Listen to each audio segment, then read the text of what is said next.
वीरेंद्र जी भी मुझे ज्वाइन कर चुके हैं इस डिबेट में। वीरेंद्र जी, मैं आपसे समझना चाहता हूं कि उत्तर प्रदेश की राजनीति में ये बुलडोजर इतना महत्वपूर्ण कैसे हो गया और ये सरकार का जो ये दूसरा कार्यकाल है उसमें ये प्रतीक चिन्ह कैसे बन गया?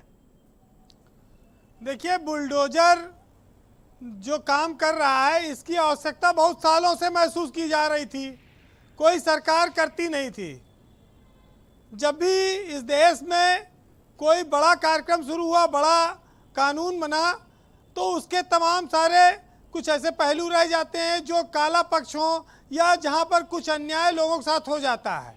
लेकिन बृहद स्तर पर उसके पीछे जो सोच होती है वो एक बहुत बड़े समुदाय को, जनमानस को लाभ देने की होती है।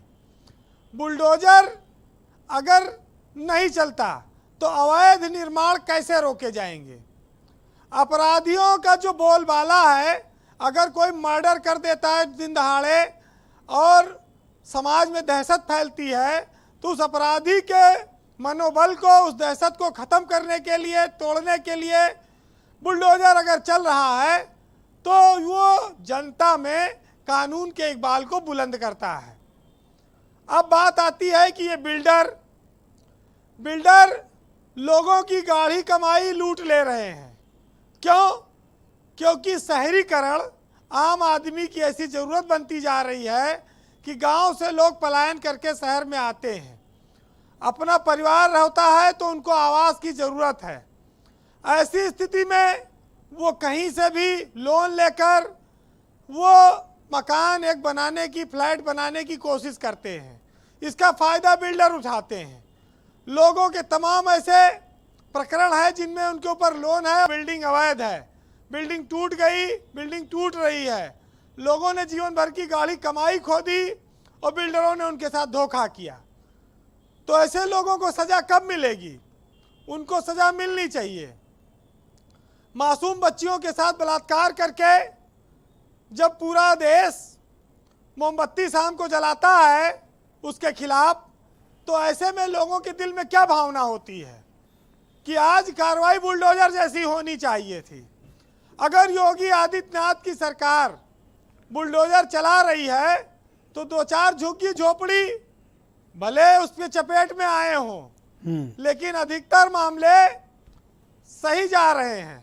और इस कार्रवाई को कानून के दृष्टिकोण से अलग अलग देख रहे होंगे लोग, लेकिन ये मामला नोटबंदी की तरह जुड़ा हुआ है, जिसमें ये माना गया कि मोदी ने नोटबंदी करके धन्ना सेठों के, बड़े लोगों की कमर तोड़ दी। गरीब आदमी, आम आदमी बड़ा खुश हुआ। ये बुलडोजर से भी ऐसे ही कुछ रिएक्शन आ रहे हैं जी। इस देश में सब खेल परसेप्शन का है, राय का है। जनता की राय क्या बन रही है? आप देखिए कि जितना अवैध निर्माण है वो थाना पुलिस और प्राधिकरण के इंजीनियर का बिना पैसा दिए नहीं बन सकता। ये दोनों लेते हैं। जिस इलाके में बन रहा वहाँ थानेदार और प्राधिकरण का इंजीनियर ये लेगा और बिल्डिंग बनती रहेगी और बिल्डिंग बिक जाएगी, बिल्डर बेच के भाग जाएगा। फिर चाहे उसका अवैध मानो चाहे वैध। आप खुद जब निकलिए सड़क पर, सैकड़ों हजारों बिल्डिंगें आपको अवैध मिलेंगी। वो कब गिरेंगी, कैसे गिरेंगी, वो सरकार को तय करना है। क्योंकि सरकार के पास कोई ऐसी व्यवस्था नहीं है कि शहरी क्षेत्रों में आवासों की मांग को वो पूरा कर सके। इसी का फायदा बिल्डर उठाते हैं। लेकिन बिना भेदभाव के बुलडोजर चले, इसका पक्षधर हर आदमी है। और इसका आप एक बानगी ये देख सकते हैं कि अगर सड़कों के बीच में आने वाली मस्जिदें तोड़ी गई तो कई मंदिर भी गिराए गए हैं इसी बुलडोजर के द्वारा। तो ये जो काम हो रहा है ये जनमानस की भलाई के लिए हो रहा है, इसीलिए लोगों ने इसको सपोर्ट किया है। लेकिन ब्यूरोक्रेसी में एक कमी है, अफसरशाही जो होती है। अगर आप कहोगे एक हाथ चलो तो ये 7 हाथ चल देंगे। तो ये समस्या बढ़ी रही है। अच्छा, 6 एक्स्ट्रा चल देते हैं। हाँ, ये मुख्यमंत्री को खुश करने के लिए, सरकार में नंबर बढ़ाने के लिए तमाम लोगों को रौंदने लगते हैं। तो उसमें जब अन्याय होता है तो उसी वजह से आज ये फरमान जारी हुआ कि झुग्गी झोपड़ी गरीबों के निर्माण न तोड़े जाएं। भाई करोड़पतियों पे करम और गरीबों पे सितम, ये ना हो। बाकी जो कर रहे हो करो। आप देखिए कि यूपी के बुलडोजर बाबा की तरह अब एमपी में बुलडोजर मामा चल रहा है। वहां भी एक मामला आ गया बुलडोजर का।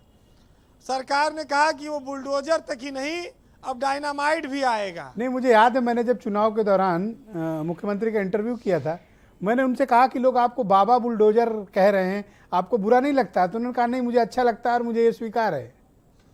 भाई, जब वो योगी मुख्यमंत्री के तौर पर ये कहते हैं कि अपराधी और भ्रष्टाचारी जिस भाषा में समझेंगे हम उस भाषा में समझाएंगे, तो ये बात तो साफ हो चली है कि वो भ्रष्टाचार और अपराध के खिलाफ हैं। और सरकार में जितना बड़ा प्रदेश है, ये अधिकारी भेदभाव कर ले जाएं, शायद सरकार की मंशा ना हो भेदभाव की। जिस व्यक्ति के एक हाथ में माला एक हाथ में भाला की चर्चा होती हो, वहां एक पर राजनीतिक प्रश्न ये है वीरेन जी कि उत्तर प्रदेश का जो अभी हाल ही में चुनाव संपन्न हुआ, उसमें बुलडोजर कितना बड़ा मुद्दा बना और ये बीजेपी की जीत में कितना सहायक हुआ?